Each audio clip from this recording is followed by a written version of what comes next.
बेटी, मुझे माफ कर दे। मैं तेरी खुशियों का गुनहगार हूँ। आज कई बरसों बाद वो अपनी माँ के आगे बिलख पड़ी। अरे क्या हुआ मेरी लाडो, तुम इतना क्यों रो रही हो? इतने सालों में आज माँ से मिली है, शायद इसलिए बिलख बिलख कर रो रही है ना।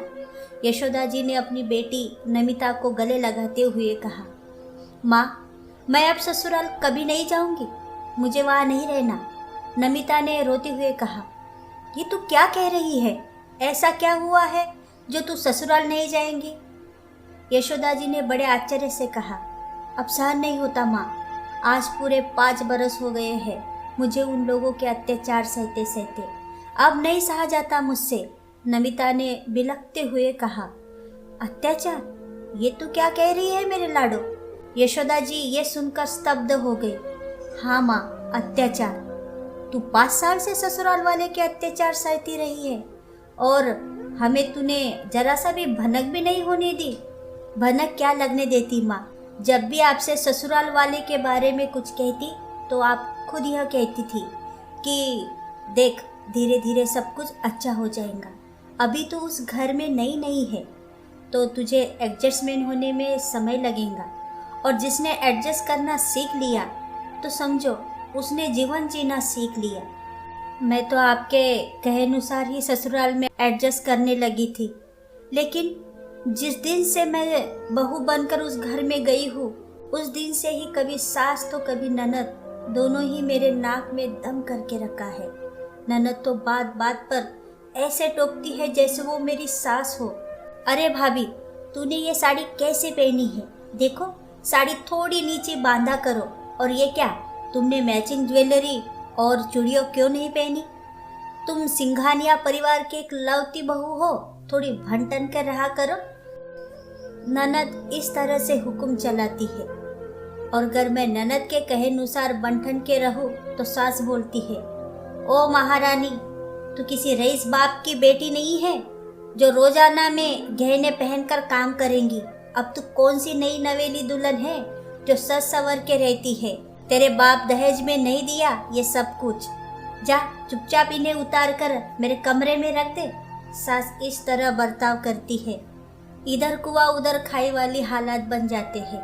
और जब मैं आपके दामाद विपिन से ननद और सास के बारे में कहूँ, वो भी उनकी ही बोली बोलते हैं। उनसे कहना मतलब कहकर खोना है। उसको तो बस रात में शराब पीकर मेरे जिस्म से खेलना और कुछ नहीं कि घर में क्या हो रहा है उसकी पत्नी के साथ, इससे कुछ लेना देना ही नहीं है।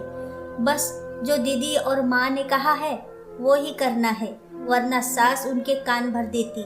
जब हाथ उठा देते थे, मैं जब भी तीज त्योहार पर यहाँ आती थी तब मैं आपको यह सब बताना चाहती थी, लेकिन मैं ये सोचकर चुप रह जाती कि शायद धीरे धीरे सब सुधर जाएगा।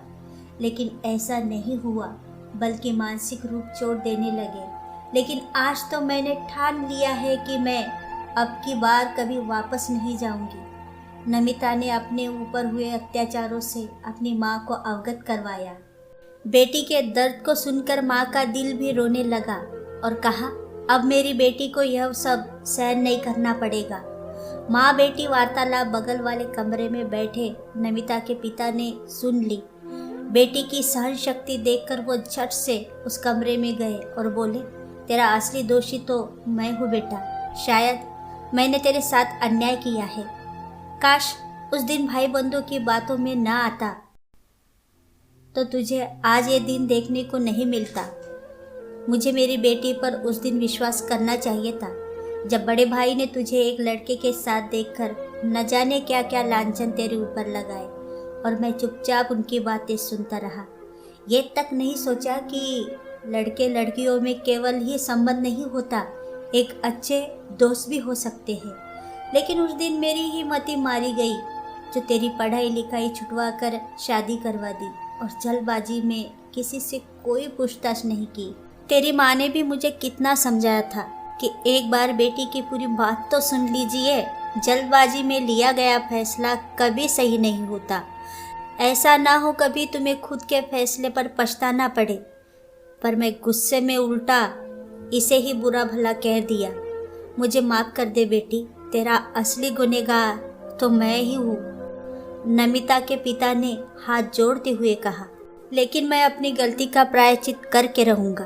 अब तुझे कभी भी उस नरक में नहीं जाने दूंगा। मैं तुझसे वादा करता हूँ, पिता ने नमिता को गले लगाते हुए कहा। कुछ दिन बाद विपिन नमिता को लेने आया। नमिता के माता पिता ने विपिन को साफ साफ मना कर दिया कि वो अब तुम जैसे जल्लाद के साथ नहीं रहेंगी। तुम्हारा असली चेहरा अब हमारे सामने आ गया। हम तो तुम्हें बड़ा ही भला मानस समझते थे। हमें क्या पता था कि इस भोले भाले चेहरे के पीछे भेड़िया छुपा है। अब मेरी बेटी मेरे पास ही रहेंगी। तुम अपने उल्टे दिन गिनना शुरू कर दो, नमिता के पापा ने विपिन से गुस्से में कहा। विपिन अपना सा मुंह लेकर वहाँ से चला गया। नमिता खुश थी कि उसकी ज़िंदगी में फिर से खुशियाँ लौट आई थी। नमिता ने विपिन को तलाक देकर उससे आज़ाद हुई और अतीत को भूलकर नए सिरे से अपनी ज़िंदगी शुरू की। तो दोस्तों, कई बार ऐसा होता है कि बड़े भी कभी भी बिन सोच समझे जल्दबाजी में फैसले ले लेते हैं, फिर भुगतान बच्चों को करना पड़ता है। इसलिए माता पिता से अनुरोध है कि वक्त के साथ अपनी सोच बदले, बेटियों की बात सुने, किसी की बातों में आकर बेटियों की ज़िंदगी खराब ना करें। आप सभी को ये कहानी कैसी लगी प्लीज़ कमेंट बॉक्स में ज़रूर लिखना। Thank you.